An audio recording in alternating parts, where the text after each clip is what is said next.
अस्सलाम वालेकुम viewers, this is Rabia Hasan and you watching entertainment Pakistan. So आज इस फिल्म का रिव्यू हमने करना है जी, वो है रोमांटिक कॉमेडी फिल्म टिश बटन, जिसे लिखा है फ़ायज़ा इफ्तिखार ने और इसे डायरेक्ट किया है कासिम अली मुरीद ने। कासिम अली जो है वो इससे पहले टीवी प्लेस डायरेक्ट करते रहे हैं, जिसमें आंगन और प्रेम गली जो है वो बड़े पॉपुलर भी हुए। फिर इसकी स्टार कास्ट में शामिल हैं जी फरहान सईद, और फरहान सईद को हम जानते हैं जल बैंड के हवाले से। He is a musician and a singer also. Acting का आगाज़ किया था उन्होंने टीवी से और ये उनकी पहली फीचर फिल्म है। फिर इसमें है जी सोनिया हुसैन, वो भी किसी तारुफ की मोहताज नहीं है। She is a very well renowned TV actor, और उनकी भी ये डेब्यू है इस फिल्म के अंदर। फिर इसमें ईमान अली हैं, फ़िरोज़ ख़ान हैं, मरीना ख़ान हैं, समिया मुमताज़ हैं, गुल राना हैं, इसमें सुहेल अहमद हैं, कवि ख़ान हैं इसमें, और राहिला आगा हैं, अली सिकंदर। और इसमें छोटा सा एक रोल है उर्वा हुसैन का, who is also the producer of the film, और ये एज अ प्रोड्यूसर उनका भी डेब्यू है इस फिल्म में। और एक छोटा सा कैरेक्टर इसमें है मरहूम अहमद बिलाल का, उनकी भी स्पेशल अपीयरेंस है इस फिल्म के अंदर। So basically it's a family drama, light hearted comedy film है। दो दोस्तों की ये कहानी है, इसमें से एक काका साहब हैं और एक साकिब हैं। दोनों एक ही जगह पले बड़े हैं, लेकिन इसमें जो साकिब होता है वो बाहर चला जाता है काम की घर से, और काका पीछे रह जाता है अपनी फैमिली के हमरा। नूर महल में वो रहता है, वहाँ पे उसकी माँ है, उसके दादा दादी हैं, उसके फूफो भी वहाँ पे आती हैं, और उसके ताया भी वहाँ पे हैं।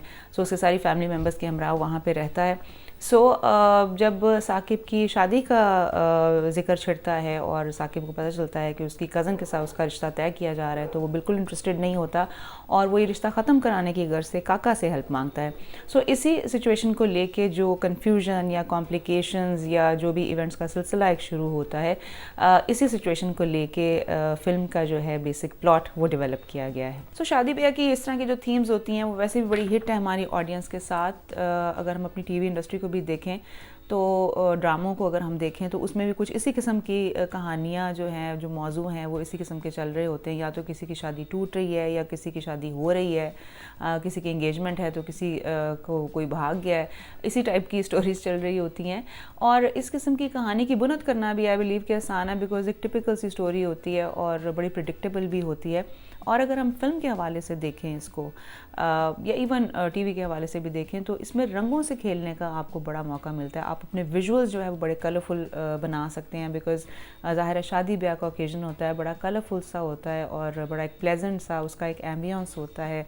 गजरे, रंग, फूल, इस तरह की चीज़ें होती हैं, तो वो एक बड़ा प्लेजेंट सा लगता है, तो आपका फ्रेम बड़ा भरा भरा सा लगता है। सो आई थिंक कि फिल्म मेकर्स ने एक बड़ा सेफ़ जोन में प्ले करने की कोशिश की है, because it's the first film.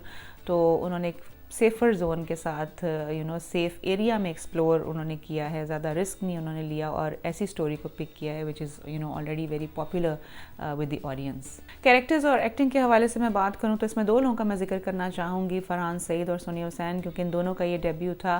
Farhan Saeed का जो कैरेक्टर है काका, वो बड़ा केयर फ्री सा, बड़ा एक ला उबाला सा कैरेक्टर है, जिसने कॉलेज की शक्ल ही नहीं देखी, इस टाइप का वो कैरेक्टर है। But he is very caring and is very sensitive. तो ये जो कैरेक्टर है ये बड़ा बड़े कॉन्फिडेंटली फरहान सईद ने उसको प्ले किया है, और उनका जो डायलेक्ट इसमें है उर्दू पंजाबी मिक्स करके बोलने का, वो भी उन्होंने कैरी किया थ्रू आउट द फिल्म। उसमें भी कोई उस तरह का वो जंप नहीं आया, लेकिन उसमें थोड़ी सी एक झलक नज़र आती है सुनो चंदा की भी। फिर सोनिया हुसैन का जो कैरेक्टर है, उन्होंने भी बड़ा कुछ सीन्स में उनके जो फेशियल एक्सप्रेशन थे वो बड़े पावरफुल थे। इनके मुकाबले में अगर देखा जाए तो फ़िरोज़ ख़ान और ईमान अली की जो थी एक्टिंग, वो काफ़ी डिसअपॉइंटिंग थी। It was very weak. मैं ये यहाँ पे ये कहना चाहूँगी कि फ़िल्म मेकर्स की एक रिस्पॉन्सिबिलिटी होती है कि आप अपने एक्टर्स को जो है वो स्क्रीन पे किस तरह से दिखते हैं, उनकी चाल ढाल, उनके जेस्चर्स, उनका उठना बैठना, उनके फेस के एंगल्स, ये छोटी छोटी डिटेल्स होती हैं जो फ़िल्म मेकर्स को इन चीज़ों का ध्यान रखना चाहिए। बट आई बिलीव कि ये भी इग्नोर की गई थी उसमें। ईमान अली को हमने देखा था फिल्म बोल में, और वो शोएब मंसूर की फ़िल्म थी, और उसमें बड़ा खूबसूरत उनको कैप्चर किया शोएब मंसूर ने, और वही एक इम्प्रेशन जो था दिमाग में रह भी जाता है, और वही दिमाग में था। लेकिन उसके मुकाबले में अगर हम देखें तो इसमें उतना अच्छा उनको कैप्चर नहीं किया गया।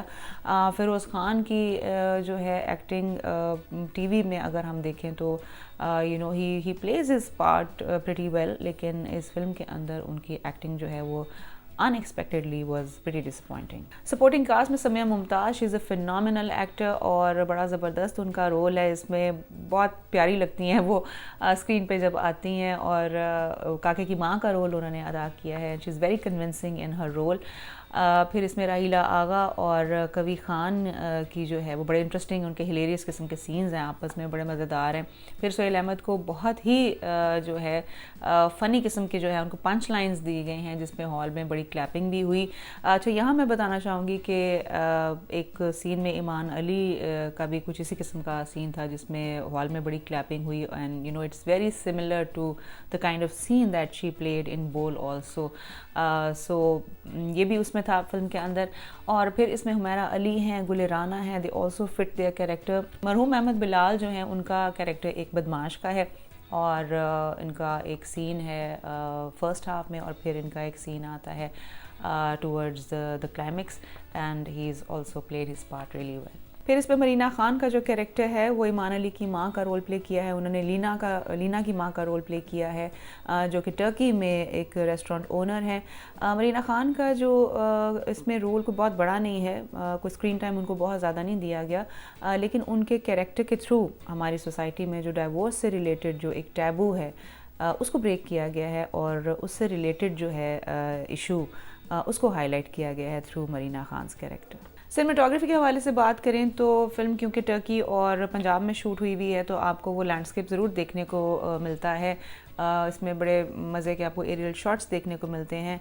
गाने बड़े अच्छे शूट हुए हुए हैं और गानों में आपको प्रोडक्शन वैल्यू भी नज़र आती है, लेकिन बाज़ जगहों पे बड़े अननेसेसरी शॉट्स भी लिए गए हैं which didn't serve any purpose. For example एक दो जगह पे कैमरा जो है वो कैरेक्टर्स के इर्द गिर्द घुमाया गया, उसको आर्क शॉट बोलते हैं, ट्रैकिंग शॉट भी बोला जाता है उससे। वो यूजुअली डॉली पे होता है या स्टडी कैम के थ्रू लिया जाता है, जिसमें उसका कोई एक पर्पस होता है specific you know in the scene, लेकिन जिस तरीके से इस शॉट को यूज़ किया गया he didn't serve any purpose other than कि आपको वो देख के सिर्फ आपका सर घूमता है और उसके अलावा उसका कोई पर्पस आपको समझ नहीं आता उस सीन के अंदर। फिर बहुत से हिस्से फिल्म के ऐसे हैं जो कि ब्लर हैं, धुंधले हैं।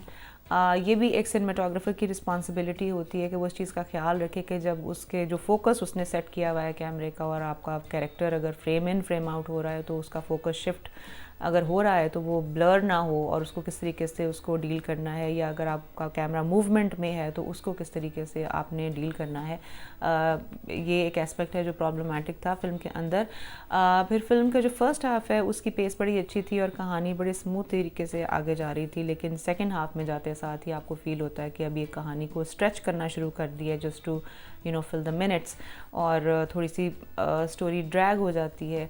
गाने जो हैं वो करीब करीब उनकी प्लेसमेंट की गई है, मतलब एक गाना आया है और थोड़ी देर के बाद ही एक और गाना आ जाता है। सो इस तरह की कुछ चीज़ें थी which were you know very problematic. Film का जो म्यूज़िक है it's definitely a plus. Film के गाने बहुत अच्छे हैं, ख़ासतौर पे जो एक शादी का गाना है मैंने बोल दी हुमैरा अरशद की आवाज़ में, इट्स अ वेरी लाइवली, बड़ा एनर्जेटिक सा गाना है और बड़ा अच्छा एक मूड क्रिएट करता है ये गाना। और फिर एक और इसमें गाना है which is kind of an item song जिसमें उर्वा हुसैन की परफॉर्मेंस है।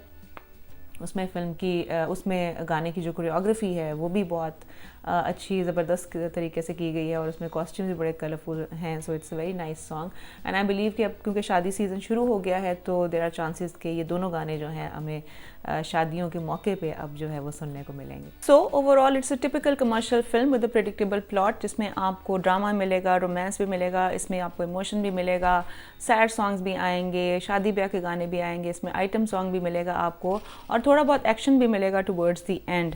बट आई वुड से कि लेजेंड ऑफ मौला जट को देखने के बाद हमारी ऑडियंस का जो एक एक्सपेक्टेशन लेवल है वो बहुत ऊपर चला गया है, लेकिन जाहिर है कि हर फिल्म जो है क्वालिटी कंटेंट के एतबार से उस बार को टच नहीं कर सकती।